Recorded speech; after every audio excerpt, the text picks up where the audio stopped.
Hello, my name is Adrian Carver. I'm with the student chapter of Amnesty International here at UNM. And first of all, thank you, Mr. Saunders, for all the work that you guys do. But I just wanted to point out that and invite you. My question is actually, we were doing a group of student activists today, and I analyzed the bill for the support of human rights in the building. You act like I know what Zimmerman classes. I know I look young, but I'm not a student yet. I mean, I don't know what the next date stop it, but even if we can't come, we'll roll through, because I definitely support it. So get a candle ready. If I can't stay, I'll come through. We appreciate it. Thank you.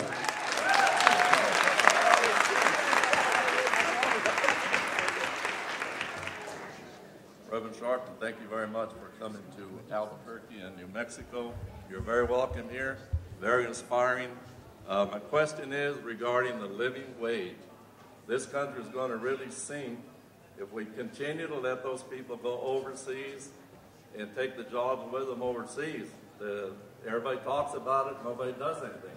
When are we going to do something about it? I think the fact, I'm going to have Lee address it, but the outsourcing of jobs is the biggest threat. It's amazing to me how the same people that are talking about immigrants coming in taking jobs are the ones that are outsourcing, sending jobs out of the country. Thank you. Let me just say this. And that's one of the reasons that Al and I are here in Albuquerque, and one of the reasons that we're going to be traveling all over the country. Because we really do have to re-energize and revitalize our movement. The labor movement, the civil rights movement, the student movement. We've got to all coordinate and work as one and work together. We cannot let, and I think I said this earlier, we cannot let the richest nation on the face of the earth continue to rush to the bottom. We can't let that happen. And you have a responsibility here. Students have a responsibility. And I see more activism on campuses all over the country. But let me tell you something.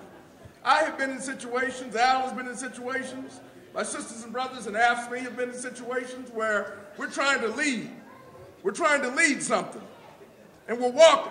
And we turn around, and guess what? We ain't got nobody behind us. Okay? All of you have a responsibility. All of you have a role to speak up and to speak out.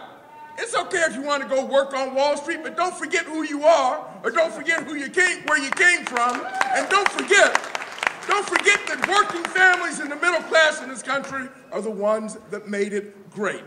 They're the ones that made it great. We can't have that rush to the bottom. We've got to have a living wage. We've got to have pensions. We've got to have pensions so our folks working 30 and 35 years can retire in dignity. These folks are trying to take that away from us. And we can't stand still, but we're going to need your help, sisters and brothers. Thank you. Reverend Sharpton, thank you again for coming. My name is Elisa Pintor, and I'm a graduate student here. I'm also a project assistant with the Project for New Mexico Graduates of Color. I'm an officer for two different graduate student organizations. One is Grassroots Graduate Student Association, and the other is Outcare Grads, a brand new graduate association for LGBTQIAA, all, everybody.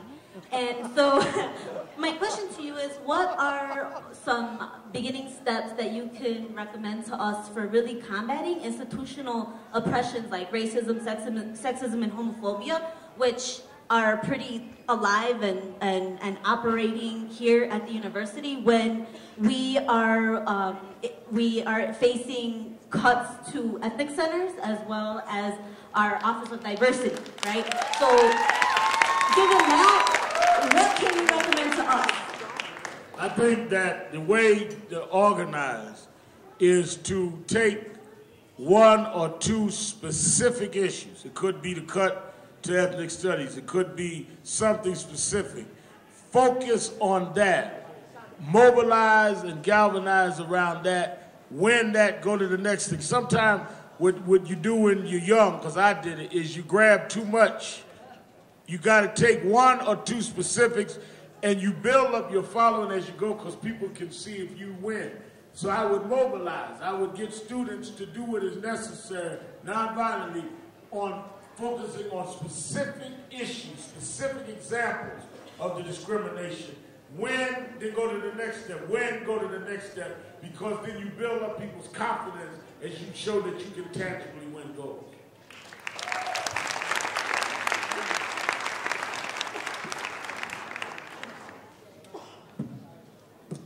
Good afternoon and welcome.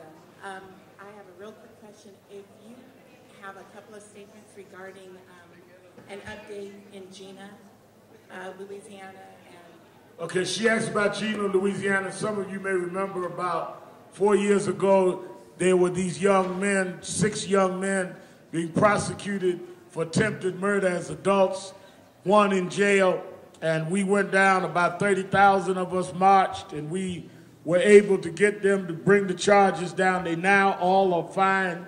They faced a juvenile trial 1.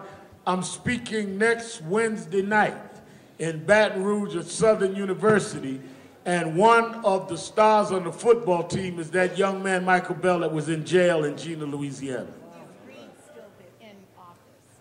No. Thank you. Yes. Hi, my name is Heather Jim, and I am a Native American Studies major, and I was wondering, you mentioned a lot about African Americans and Latinos. What about the indigenous people? What about the American Indians? That's a very good point. I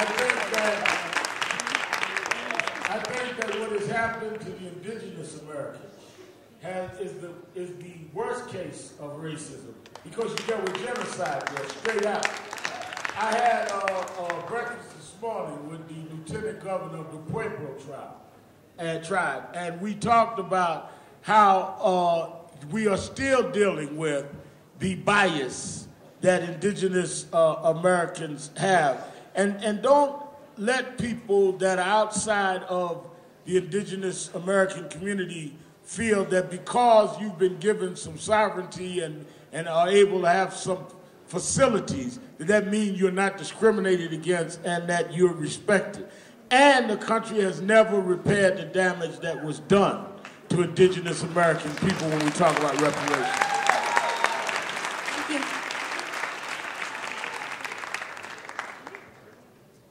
Hello, my name is Kay Simmons. I'm a senior economics major here at the University of New Mexico. And thank you for joining us. I really appreciate you being here. My question for you is, what is your definition of economic justice, and how can we as a student body, especially African Americans here at UNM, seek your definition of economic justice in light of, you know, these high unemployment rates in black communities and so on? Economic justice to me is equal opportunity and equal enforcement.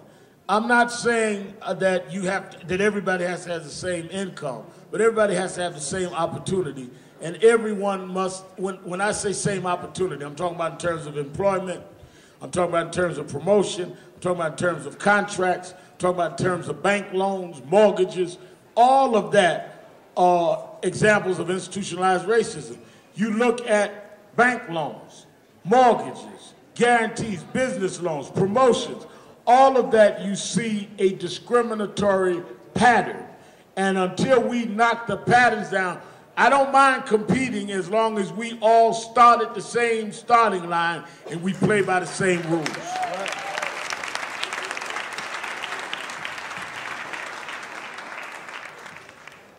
Good afternoon. My name is Elizabeth Silva. I'm also with the Project for New Mexico Graduates of Color.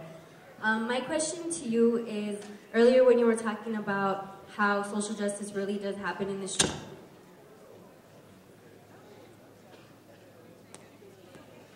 Is it in the slide? Okay. In the streets and community, real social justice and real movements happening in the streets and communities.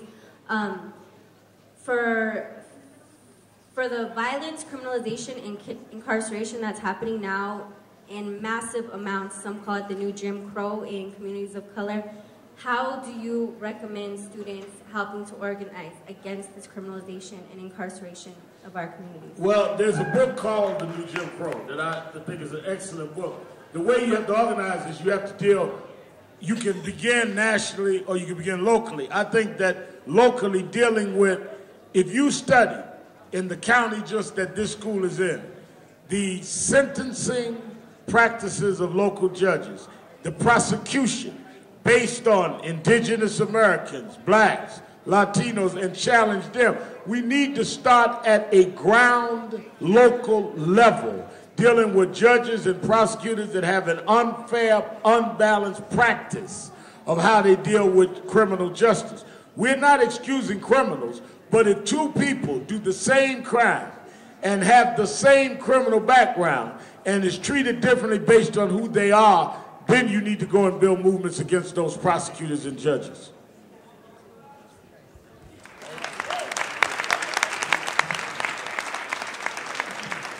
Thank you so much. And again, let's give a hand for Mr. Saunders and the Reverend Sharpton. This concludes the program at this